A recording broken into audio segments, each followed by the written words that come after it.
Soviet union के एक space station में ऑर्बिट के दौरान इलेक्ट्रिकल फेलियर हुआ और उसका ग्राउंड स्टेशन से कॉन्टैक्ट टूट गया। खुशकिस्मती थी कि सैल्यूट 7 नामी इस स्पेस स्टेशन में जब ये हादसा हुआ तो उस वक्त उसमें कोई क्रू मौजूद नहीं था, लेकिन पावर फेलियर के साथ ही ये काबू से बाहर हो गया और अपने ऑर्बिट से भी निकल गया। ये मसला सोवियत यूनियन की स्पेस हिस्ट्री में खड़ा होने वाला सबसे गंभीर मसला था। 27,000 किलोमीटर फी घंटा की स्पीड से उड़ता हुआ एक अनकंट्रोल्ड स्पेस स्टेशन किसी टाइम बॉम्ब से कम हरगिज नहीं था। इस पर वापस कंट्रोल पाने के सारे ऑप्शंस फेल हो चुके थे, लेकिन फिर कुछ ऐसा हुआ जिसने सोवियत यूनियन का सर फखर से बुलंद कर दिया। नाज़रीन, अमेरिका और सोवियत यूनियन की कोल्ड वॉर के दौरान दोनों कंट्रीज अपनी ताकत का मुजाहिरा करने में मसरूफ थीं।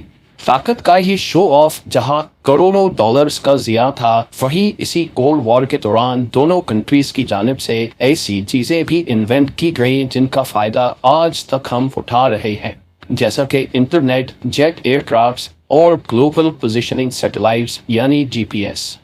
इसी दौरान एक दूसरे को दुनिया की नज़र में नीचा दिखाने के लिए ऐसे कदम भी उठाए गए जिनका इंसान पहले सोच भी नहीं सकता था। और जब ये बात होती है तो स्पेस रेस का नाम पहले नंबर पे आता है। दोनों कंट्रीज एक दूसरे से इतनी ज्यादा पोजेस हो चुकी थी कि इनका मकसद ज्यादा से ज्यादा स्पेस मिशंस लॉन्च करना था। किसी रेस के दौरान 1970s में दोनों कंट्रीज की जानिब से कई स्पेस स्टेशंस लॉन्च किए गए जिनका मकसद स्पेस में मुख्तलिफ चीज़ों पर रिसर्च करना था। सोवियट्स के स्पेस स्टेशंस को सैल्यूट का नाम दिया गया, जबकि यूएसए ने अपने स्पेस स्टेशन प्रोग्राम को स्काई लैब का नाम दिया। ये स्पेस स्टेशंस छोटे होते थे और इनको एक ही वक्त में लॉन्च कर दिया जाता था। स्पेस में लिमिटेड टाइम तक रिसर्च करने के बाद इनको वापस अर्थ लाया जाता था। अब कंपटीशन ये था कि कौन ज़्यादा से ज़्यादा वक्त तक अपने एस्ट्रोनॉट्स को स्पेस स्टेशन में स्टे करवाएगा। दोनों के बीच असल इतना गहरा था कि जब यूएसए ने अपने स्पेस ग्रुप को एस्ट्रोनॉट्स का नाम दिया तो सोवियट्स ये नाम भी इस्तेमाल नहीं करना चाहते थे, बल्कि उन्होंने अपने स्पेस ग्रुप को कॉस्मोनॉट्स का नाम दिया। 1980s में सोवियत यूनियन ने यूएसए को सबक सिखाने के लिए इन छोटे छोटे स्पेस स्टेशन से हटकर एक फुल फ्लेज बड़ा मेड स्पेस स्टेशन बनाने का फैसला किया। इसकी डेवलपमेंट में काफ़ी डिले हो चुका था और उस वक्त उनका सैल्यूट 6 स्पेस स्टेशन स्पेस में अपना टाइम पूरा कर चुका था। लिहाजा जब तक वो मीर स्पेस स्टेशन लॉन्च करते, सोवियत ने सैल्यूट 7 स्पेस स्टेशन लॉन्च करता, क्योंकि वो इस टाइम के दौरान स्पेस में अपनी प्रेजेंस बनाए रखना चाहते थे। सैल्यूट 7 की खास बात ये थी कि इसमें आगे और पीछे डॉकिंग पोर्ट्स रखे गए थे। इन डॉकिंग पोर्ट्स की मदद से ऑर्बिट के दौरान इनके साथ दूसरा स्पेसक्राफ्ट आकर अटैच हो सकता था, जिससे क्रू की रोटेशन और सप्लाईज की डिलीवरी एक ही वक्त में मुमकिन थी। अप्रैल 1982 में सैल्यूट 7 को प्रोटॉन रॉकेट के जरिए लॉन्च किया गया और 13 मई को इसमें क्रू को एक मिशन के लिए भेजा गया, जिसमें उन्होंने 211 दिन रहकर एक नया वर्ल्ड रिकॉर्ड बना दिया। इनका टास्क 28 केजी वजनी एक रेडियो सैटेलाइट को स्पेस स्टेशन के ट्रैश एयरलॉक के जरिए लॉन्च करना था। ये किसी भी मैन्ड स्पेस व्हीकल से लॉन्च होने वाली पहली कम्युनिकेशन सैटेलाइट थी। सैल्यूट 7 का पहला साल तो कामयाब गुजरा, लेकिन उसके बाद एक एक करके रुकावटें पैदा होती गईं। 9 सितंबर 1983 को कॉस्मोनॉट्स ने एक फ्यूल टैंक में जीरो प्रेशर नोटिस किया। ये किसी भी तरह नॉर्मल नहीं था, क्योंकि जीरो प्रेशर का मतलब है कि एक टैंक बिल्कुल खाली हो चुका है। जांच पड़ताल के बाद स्पेस स्टेशन के बाहर फ्यूल लीकेज का स्पॉट ढूंढ लिया गया। आपको यहाँ बताते चले कि स्पेस में एटमॉस्फेरिक प्रेशर न होने की वजह से स्पेस स्टेशन में अगर सुई जितना भी सुराख होगा तो स्पेस का वैक्यूम उसमें से सब कुछ खींच लेगा, और ऐसा ही सैल्यूट 7 के फ्यूल टैंक के साथ हुआ था। ये सुराख मजीद डैमेज ना करे, इसीलिए इसको वक्त पर बंद करना बहुत ज़रूरी था, लेकिन बदकिस्मती से कॉस्मोनॉट्स के पास कुछ टूल्स की कमी थी। ग्राउंड स्टेशन ने सिर्फ टूल्स की डिलीवरी के लिए सैल्यूट 7 तक एक दूसरा स्पेसक्राफ्ट लॉन्च किया, जिसको सैल्यूट 7 से जाकर डॉक होना था। इसमें एक्स्ट्रा क्रू और ज़रूरत के टूल्स भी मौजूद थे। ये रिपेयर उस दौर का बहुत कॉम्प्लेक्स रिपेयर वर्क समझा जाता है जिसमें कॉस्मोनॉट्स को स्पेस स्टेशन से बाहर जाकर वेल्डिंग करनी थी।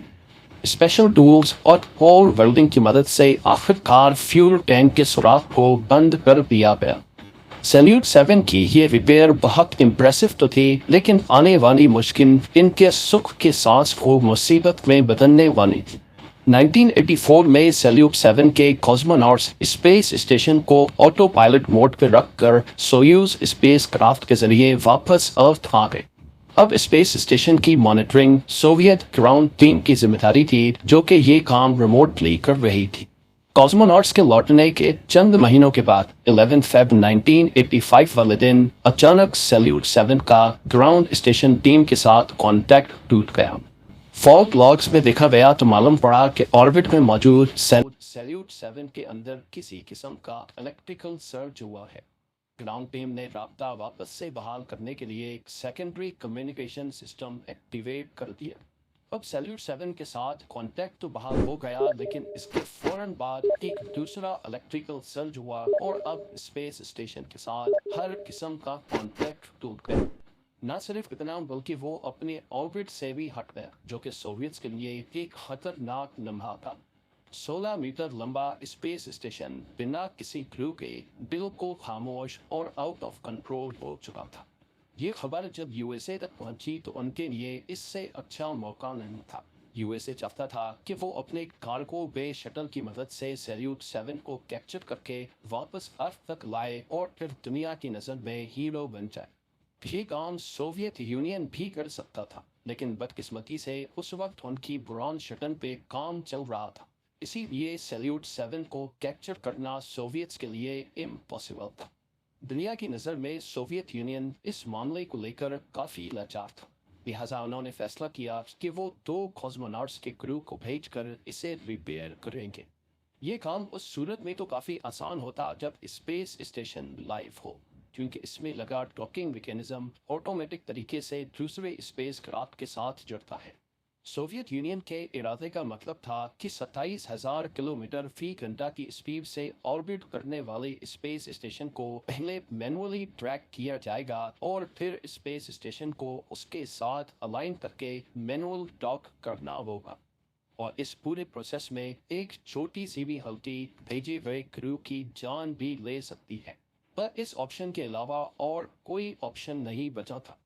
6 जून 1985 को सोयूज स्पेस क्राफ्ट को सैल्यूट 7 की रेस्क्यू के लिए लॉन्च किया गया। इसमें लेजर रेंज फाइंडर भी इंस्टॉल किया गया, जिससे वो सैल्यूट 7 की रेंज मालूम कर सकेंगे। कॉस्मोनॉट्स अपने साथ नाइट विजन गॉगल्स भी लेके गए, क्योंकि हो सकता है मैनुअल डॉकिंग उस वक्त करनी पड़े जब बिल्कुल अंधेरा हो।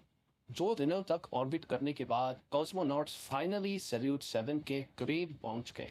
सबसे पहली चीज जो उन्होंने नोटिस की वो मिस अलाइंड सोलर पैनल्स थे, जिसका मतलब था कि इलेक्ट्रिकल सिस्टम मुकम्मल तौर पे फेल हो चुका है, क्योंकि स्पेस क्राफ्ट में लगे सोलर पैनल्स इलेक्ट्रिकल एक्ट्यूएटर्स के साथ जुड़े होते हैं, जो सोलर पैनल्स की पोजीशन हर वक्त सूरज की तरफ रखते हैं। लेजर रेंज फाइंडर की मदद से क्रू ने पहले खुद को सैल्यूट 7 के साथ अलाइन किया और फिर उसकी रोटेशन को अपने स्पेस क्राफ्ट की रोटेशन से मैच करके वो आहिस्ता आहिस्ता स्पेस स्टेशन के करीब जाते गए और फाइनली वो सोयूज को सैल्यूट 7 के साथ मैनुअल डॉक करने में कामयाब हो गए। अब वो मरहला आ चुका था जिसका सबको इंतजार था, क्योंकि किसी को भी मालूम नहीं था कि सैल्यूट 7 क्यों बंद हुआ था और इसके अंदर कौन सा खतरा छुपा हुआ है। डॉकिंग के बाद जब उन्होंने सैल्यूट 7 का हैच खोला तो फौरन उनको सख्त ठंडी हवा का झोंका महसूस हुआ, क्योंकि काफ़ी अरसे तक सैल्यूट 7 का पावर लॉस हो रखा था। इसी वजह से अंदर का हीटिंग सिस्टम भी बंद था। अंदर बिल्कुल अंधेरा और हर चीज़ जमी हुई पाई गई।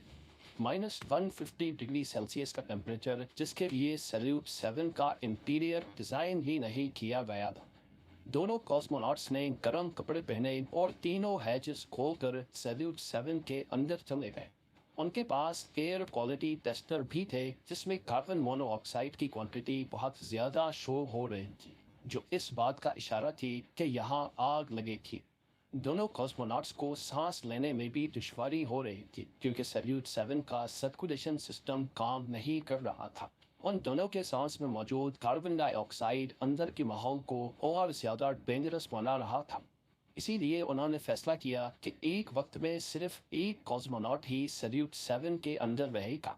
दोनों क्रू के लिए सप्लाईज का भी बहुत बड़ा इशू था। इनके पास सिर्फ 8 दिनों का खाना पानी था। अगर वो थोड़ा थोड़ा भी इस्तेमाल करेंगे तो खींच खींच के उनके पास सिर्फ 12 दिनों की सप्लाईज थी। लेकिन सैल्यूट 7 में क्या मसला था ये जानने और उसको रिपेयर करने में 12 दिन से भी ज़्यादा वक्त लग सकता था। खैर, जब इलेक्ट्रिकल सिस्टम में ट्रबल शूटिंग शुरू की गई तो मालूम पड़ा कि सिर्फ एक अकेले सेंसर के खराब होने की वजह से पूरा स्पेस स्टेशन बंद हुआ है। ये सेंसर बैटरीज में लगता है जो इनको ओवर चार्जिंग से बचाता है। जब ये खराब हो गया तो ये बैटरीज को चार्ज होने ही नहीं दे रहा था और आखिरकार बैटरीज पूरी तरह से ड्रेन हो गई और पूरा सिस्टम ही बंद हो गया। सेंसर को बदलने और सोलर पैनल्स की डायरेक्शन चेंज करने के बाद हैरत अंगेज तौर पे एक बार फिर से सैल्यूट 7 जिंदा हो गया और ये अगले 1 साल तक मिशन का हिस्सा भी रहा। ये वो वक्त था जब सोवियत यूनियन ने अपना सबसे बड़ा स्पेस स्टेशन मीर भी लॉन्च कर दिया था, जिसके बाद सैल्यूट 7 की कोई ज़रूरत तो नहीं थी, लेकिन इसके बावजूद भी इसको ऑर्बिट में ही रखने का फैसला किया गया। मीर के क्रू ने स्पेस क्राफ्ट के जरिए सैल्यूट 7 तक भी ट्रेवल किया और स्टेशन टू स्टेशन ट्रांसफर करके एक नया वर्ल्ड रिकॉर्ड भी बना दिया। सोवियट्स सैल्यूट 7 को मजीद स्पेस में रखना चाहते थे। इसके लिए उसको 475 किलोमीटर के हायर ऑर्बिट में बेच दिया गया।